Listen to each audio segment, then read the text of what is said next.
Welcome to 108 news Telugu బులెటిన్స్లో ముందుగా headlines. ఢిల్లీలో ముదిరిన నీటి సంక్షోభం, జల్ బోర్డు వద్ద బీజేపీ కార్యకర్తల నిరసన.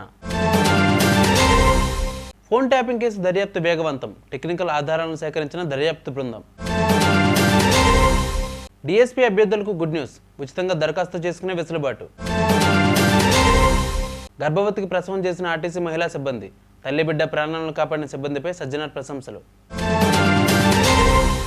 పెట్టుబడుల ఆకర్షణపై చంద్రబాబు ఫోకస్, అధికారులకు కీలక ఆదేశాలు. దేశ రాజధాని ఢిల్లీలో గత కొన్ని రోజులుగా తీవ్ర నీటి ఎద్దడి నెలకొంది. ట్యాంకర్లతో నీటిని తీసుకువస్తున్న ప్రజల అవసరాలకు ఏమాత్రం సరిపోని పరిస్థితులు దర్శనమిస్తున్నాయి. ఈ నేపథ్యంలో ఢిల్లీలో నీటి సంక్షోభంపై బీజేపీ కార్యకర్తలు జల్ బోర్డు వద్ద ఖాళీ కుండలతో నిరసన ప్రదర్శన చేపట్టారు. ఆ ప్రభుత్వం అనుసరిస్తున్న తీరు పట్ల వారు మండిపడ్డారు. జల్ బోర్డు వద్ద బీజేపీ కార్యకర్తలు భారీగా తరలిరావడంతో ఉద్రిక్తతలు ఏర్పడ్డాయి. ఓ దశలో బీజేపీ కార్యకర్తలు జల్ బోర్డు కార్యాలయంపై దాడికి పాల్పడ్డారు.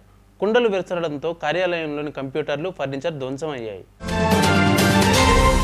ఫోన్ ట్యాపింగ్ కేసు దర్యాప్తులో తెలంగాణ పోలీసులు వేగం పెంచారు. ఎస్బీఐ మాజీ చీఫ్ ప్రభాకర్ రావు ఓ ఛానల్ ఎండీ శ్రవణ్ రావును త్వరలోనే అమెరికా నుంచి తీసుకువచ్చేందుకు పోలీసులు ప్రయత్నిస్తున్నారు. ఈ కేసులో కీలకమైన టెక్నికల్ ఆధారాలను దర్యాప్తు బృందం సేకరించింది. ఫోన్ ట్యాపింగ్ కు సంబంధించిన టెక్నికల్ ఆధారాలను పాల్ రవికుమార్ నుంచి పోలీసులు సేకరించారు. అదే సంస్థలో పనిచేసే సీనియర్ మేనేజర్ రాగి అనంతచారి, సాఫ్ట్వేర్ ఇంజనీర్ ఓలేడి సీతారాం శ్రీనివాసులను స్టేట్మెంట్ను పోలీసులు రికార్డు చేశారు. కన్జర్వేషన్ ఇన్ఫర్మేషన్ ల్యాబ్స్లో స్వాధీనం చేసుకున్న పరికరాలను పోలీసులు ఫోరెన్సిక్ ల్యాబ్కు పంపించారు. పాల్ రవికుమార్ 160 సిఆర్పిసి నోటీస్ జారీ చేసి స్టేట్మెంట్ను పోలీసులు రికార్డు చేశారు. తెలంగాణలో డిఎస్సి పరీక్షకు సంబంధించి ఆన్లైన్ దరఖాస్తు ప్రక్రియ ఇంకా కొనసాగుతోంది. జూన్ 12వ తేదీన విడుదలైన టెట్ ఫలితాల్లో ఉత్తీర్ణులైన అభ్యర్థులు ఉచితంగా దరఖాస్తు చేసుకునే వెసులుబాటు అందుబాటులోకి వచ్చింది. ఈ మేరకు తెలంగాణ డిఎస్సి అధికారిక వెబ్సైట్లో పాఠశాల విద్యాశాఖ మార్పులు చేసింది. ఉచితంగా దరఖాస్తు చేసుకునే విధానం అందుబాటులోకి తెచ్చినట్లు విద్యాశాఖ వెల్లడించింది. జూన్ 20వ తేదీ వరకు ఉచితంగా దరఖాస్తు చేసుకోవచ్చని వెల్లడించింది. ఒడిశాకు చెందిన వలస కూలీ కుమారి ఆమె భర్త దోరతో కలిసి పెద్దపల్లి జిల్లా కాటనల్లి ఇటుకబట్టీలో పనిచేస్తోంది. ఊరిల్లామని కరీంనగర్ బస్టాండ్లో భద్రాచలం బస్సు ఎక్కేందుకు వచ్చారు. కుమారి నిండు గర్భిణీ కాగా ఆమెకు బస్టాండ్లోనే అకస్మాత్తుగా పురిటి నొప్పులు మొదలయ్యాయి.